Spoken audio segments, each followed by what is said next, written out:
minggu lepas kita dah lihat konsep kedaulatan dan juga jenis-jenis kedaulatan. Okey, untuk hari ini kita akan lihat mengenai ciri-ciri negara berdaulat, yang mana ciri-ciri negara berdaulat ada pada subtopik 1.2. Okey, ciri-ciri negara berdaulat. Okey, untuk pengetahuan awak, ciri-ciri negara berdaulat ada 4 ciri. Ingat ya, ciri-ciri negara berdaulat ada 4 ciri. Yang mana ciri-ciri keempat-empat ciri ini menjadi identiti, maksudnya menjadi lambang, menjadi lambang sesebuah negara. Okey, jadi kita tengok yang pertama. Ciri yang pertama iaitu mempunyai pemerintahan. Ingat ya, ciri negara berdaulat yang pertama adalah mempunyai pemerintahan. Yang mana negara yang berdaulat mestilah ada pemerintah yang berdaulat bagi menjamin kestabilan politik, keamanan pertahanan dan ekonomi. Maksudnya keamanan dari segi ekonomi. Okey, dan seperti yang kita ketahui, Malaysia merupakan negara yang mengamalkan sistem raja berperlembagaan dan demokrasi berparlimen. Okey, kalau saya tanya apa itu sistem raja berperlembagaan dan demokrasi berparlimen, ialah yang mana ketua negara kita adalah yang di-Pertuan Agong dan dibantu oleh ketua kerajaan, yang mana Perdana Menteri sebagai ketua kerajaan. Okey, saya ulang semula. Ciri negara berdaulat yang pertama adalah mempunyai pemerintahan. Pemerintahan, yang mana pemerintahan yang berdaulatlah yang menjamin kestabilan dari segi politik, ekonomi dan juga pertahanan. Dan Malaysia mengamalkan raja berperlembagaan dan demokrasi berparlimen. Bila sebut sebagai raja berperlembagaan, semestinya raja sebagai ketua negara. Okey, ciri negara berdaulat yang kedua adalah mempunyai sempadan. Ciri negara berdaulat yang kedua adalah mempunyai sempadan. Yang mana apa itu sempadan? Okey, sempadan adalah garis pemisah. Maksudnya divider. Okey, pemisah antara negeri atau negara. Pemisah antara negeri atau negara. Itu maksud sempadan. Garis pemisah antara negeri atau negara. Maksudnya kita nak membezakan, okay, ni negara apa, ni negeri apa. Okey, kalau kita pergi dekat highway ke apa, ke jalan raya ke, kita mesti akan tengok signboard. Okey, selamat datang ke sempadan Negeri Sembilan, contoh. Sempadan Negeri Melaka. Itu adalah garis pemisah. Okey, yang mana negara kita berkongsi sempadan darat, air dan udara. Maksudnya kita berkongsi sempadan darat, air dan udara dengan negara seperti Singapura, Thailand, Indonesia, Brunei dan Filipina.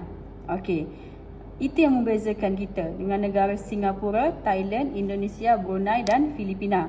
Okey, dan untuk pengetahuan awak, kita tak boleh nak tetapkan sempadan sesuka hati. Okey, sempadan negara diakui oleh Masyarakat Antarabangsa, iaitu PBB, Pertubuhan Bangsa-Bangsa Bersatu. Dia yang menyelaraskan sempadan, sama ada itu sempadan Singapura, Indonesia ataupun sempadan Malaysia. Okey, tujuan sempadan ini adalah untuk memudahkan urusan pemerintahan, pentadbiran, pertahanan dan juga pembangunan negara. Yes, betul. Okay, macam contoh, kalau sempadan Singapura, dia ada pertahanan dia sendiri, dia ada pemerintahan dia sendiri. Maksudnya sempadan Malaysia tak boleh campur. Kita hanya fokus kepada sempadan negara kita sahaja. Okey, itu maksud dia. Senang untuk sebuah negara untuk kawal sempadan masing-masing, sama ada dari segi pemerintahan, pentadbiran, pertahanan dan juga pembangunan negara. Okey, itu dari segi ciri mempunyai sempadan. Okey, sekarang kita ke ciri yang ketiga, iaitu ciri-ciri negara berdaulat yang ketiga ialah mempunyai rakyat. Okey, untuk menghasilkan negara yang berdaulat, sudah semestinya mesti ada rakyat. Kalau tak ada rakyat, tak adalah negara. Betul tak? Okey, apa itu rakyat? Okey, kita tengok rakyat. Okey, rakyat merupakan penduduk di sesebuah negara. ialah rakyat merupakan penduduk di sesebuah negara. Okey, lepas tu apa yang rakyat perlu buat? Okey, rakyat terikat dengan undang-undang dan peraturan yang dikuatkuasakan oleh pemerintah. Okey, semestinya setiap negara adanya undang-undang yang mesti rakyat ikut dan patuhi. Okey, lepas tu negara ini iaitu negara kita, negara Malaysia, mempunyai rakyat yang berbilang kaum, mempunyai pelbagai agama, adat resam yang mana walaupun kita berbilang kaum, agama dan juga adat resam, kita disatukan melalui satu bahasa dan juga kebudayaan. Lepas tu kita amalkan rukun negara yang sama dan juga identiti yang sama walaupun kita berbeza agama ataupun berbeza kaum. Okey, itu maksud rakyat. Saya ulang semula. Rakyat ni adalah penduduk yang tinggal di sesebuah negara terikat dengan undang-undang dan peraturan negara.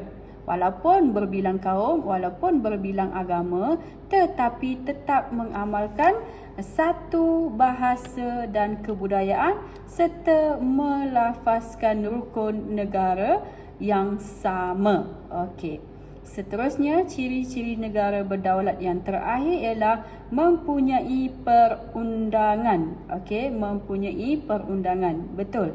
Untuk menubuhkan sesebuah negara, mestilah adanya perundangan. Awak pergilah negara mana sekalipun, walaupun Indonesia ke, New Zealand ke, England ke, London ke, semua negara mempunyai undang-undang. Sebab nak cipta sesebuah negara, mesti ada undang-undang. Kalau tak ada undang-undang, hancur negara awak. Okey, jadi apa maksud perundangan? Okey, sistem perundangan menjadi asas kepada peraturan negara. Ya, ini betul. Asas kepada peraturan negara. Kalau tak ada undang-undang, negara awak hancur. Okey, sistem ini, apa tujuan perundangan? Okey, sistem ini memelihara kesejahteraan.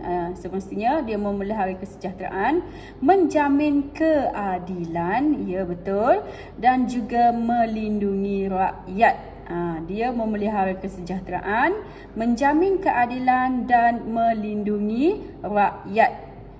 Okey, selepas tu asas perundangan mestilah nak buat undang-undang tak boleh buat suka-suka.